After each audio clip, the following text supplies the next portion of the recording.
जय सदाशिव। शिव की कृपा चैनल में आपका हार्दिक स्वागत है।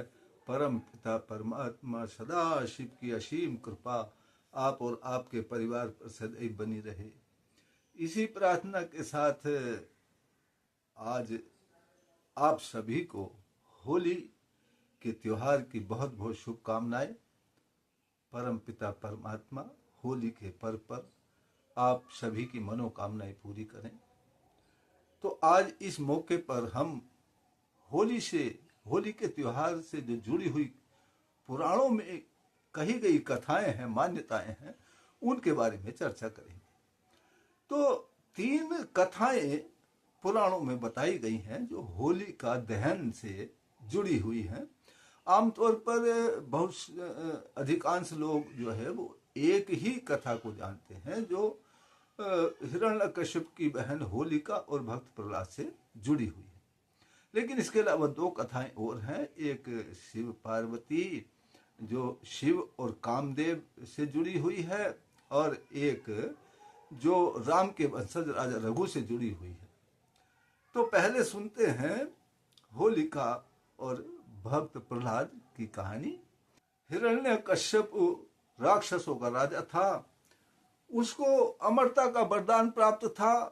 ब्रह्मा जी ने उसको वरदान दिया था कि उसकी मृत्यु न दिन में होगी, न रात में होगी, न आकाश में होगी, न धरती पर होगी, न उसको मनुष्य मार सकेगा, न उसको जानवर मार सकेगा, न घर में होगी, न बाहर होगी। तो वो विष्णु भगवान से शत्रुता रखता था, क्योंकि विष्णु भगवान ने उसके भाई हिरण्याक्ष का वध किया था। लेकिन ईश्वर को कुछ और करना था। जो हिरण्यकश्यप की पत्नी थी कयाधु, उसके पुत्र प्रहलाद का जन्म हुआ, और पुत्र प्रहलाद जो था वो बचपन से ही विष्णु भगवान का भक्त था। हर समय नारायण नारायण की भक्ति करता रहता था। हिरण्यकश्यप उसकी भक्ति को छुड़ाने के लिए, अपने को भगवान कहलाने के लिए बार बार उसको षड्यंत्र करता था, यातनाएं देता था। उसे गर्म तेल में बैठाया गया, भक्त प्रहलाद को खंबे से लगाया गया, गर्म खंबे से, पहाड़ों से फेंका गया, हाथी के सामने फेंका गया, लेकिन भक्त प्रहलाद हटे नहीं। तब हिरण्यकश्यप की एक बहन थी जिसका नाम था होलिका।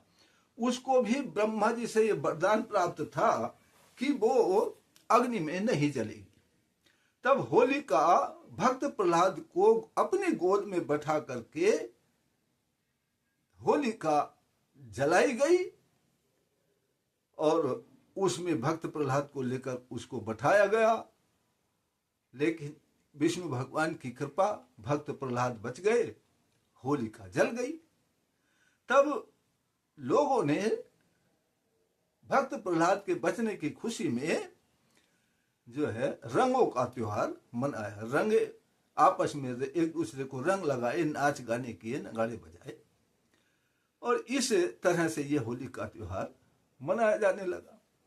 दूसरी जो कथा है शिव और कामदेव से जुड़ी हुई, तो इसमें जब देवी पार्वती शिव से विवाह करने के लिए बहुत समय से तपस्या कर रही थी, लेकिन शिव जो थे वो अपनी समाधि में व्यस्त थे, समाधि में लीन थे।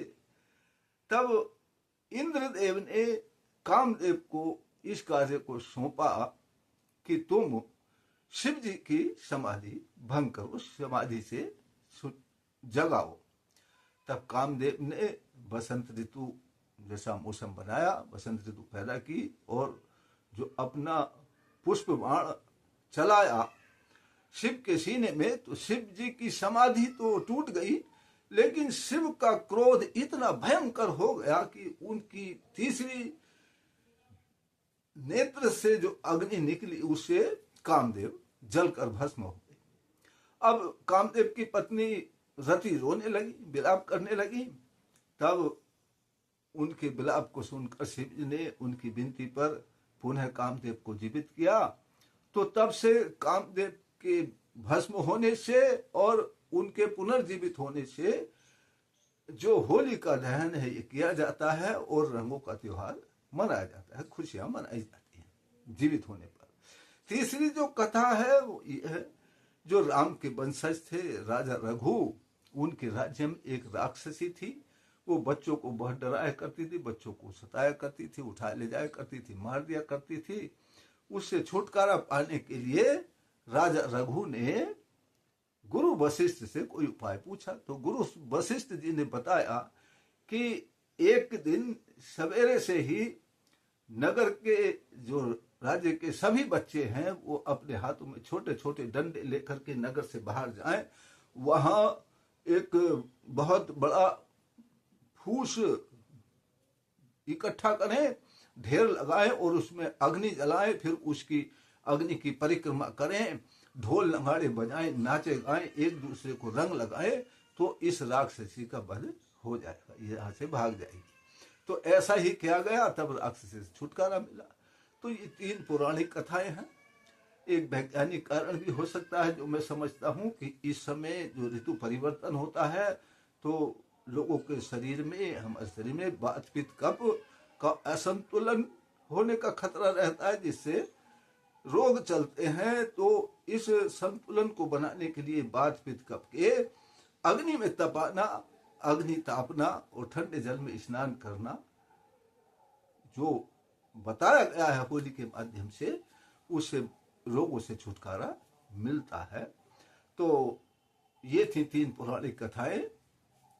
वीडियो को लाइक शेयर कर दें और फिर से आप सभी को होली की बहुत बहुत शुभकामनाएं।